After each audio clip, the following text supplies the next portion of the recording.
I'm playing Final Fantasy VI for the first time, and this is my first update. I am at 6.5 hours, and I finally got to see this iconic scene of the game, and I got to meet Terra, who I know a little bit about, but not much. It'll be interesting to see her character develop as she learns more about herself. Locke is another character that I recognize, but have never met, and so far I really like him. I think he's charismatic, funny, and caring. He reminds me a lot of Zidane from 9 and Titus from 10.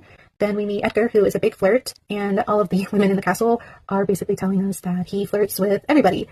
In the library, we learn a little bit more about magic, and it basically doesn't exist anymore in humans, so I think Kefka does have it, who, by the way, reminds me a lot of Kuja from Final Fantasy IX, and when Terra uses magic in battle, Edgar and Locke basically freak out in a good way, I guess. They have like this swooning moment where they're very impressed with her, and then we meet Shadow and his dog, and this is basically me whenever I see Shadow and his dog. That is Bartz from Final Fantasy V, which I recently finished, and I love that game. We also meet Edgar's twin brother Sabin, who is a monk, and he has some really cool moves. We meet Bannon, who I really don't remember actually who that is, but he gives Terra some like uplifting words in a way, but also puts a lot of pressure on her, calling her their last hope, which is totally something Alaska would say. And yeah, Terra's like scared and confused, but we move forward. But unfortunately, Sabin here, he kind of falls over the raft, or he jumps, I don't remember. And then the game branches off into 3 different scenarios. I started with Locke's, which was really funny. He was stealing clothes to get through the town, and we meet Celes here, who is a also like a magical knight, I guess. They call it a rune knight in the menu.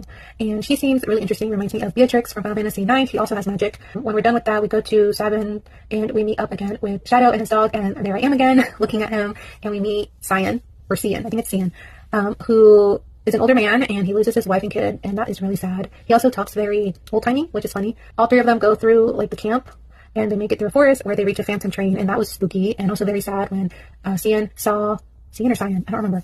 I think it's Cian, when he saw his wife and kid. This rainbow is very pretty, but I was sad that Shadow leaves us here, and then we meet this little kid called Gao, who is interesting. He learns monster abilities very quickly, and we make it to this place. This person tries to flirt with Cian, who did not like it at all. I thought that was funny. Edgar, not sure how I feel because he is such a flirt, but I like this line that he says, that he can't stand men because they basically don't listen. That is hilarious. The whole team meets up here, and then Cian does not like Celes, but they kind of talk to him, and Locke is like, I'm protecting her and Terra.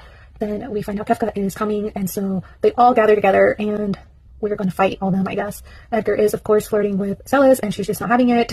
And then Celes and Terra have a little conversation here, which is interesting. I'm looking forward to seeing their relationship and how that friendship unfolds, and also just learning more.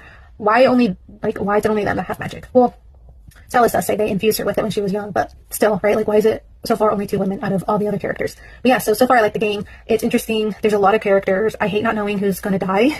I hate not knowing who's like going to leave me, so I don't know what to unequip before that may happen, but that is just how it goes with a first time playthrough. So yeah, follow and stay tuned for part 2.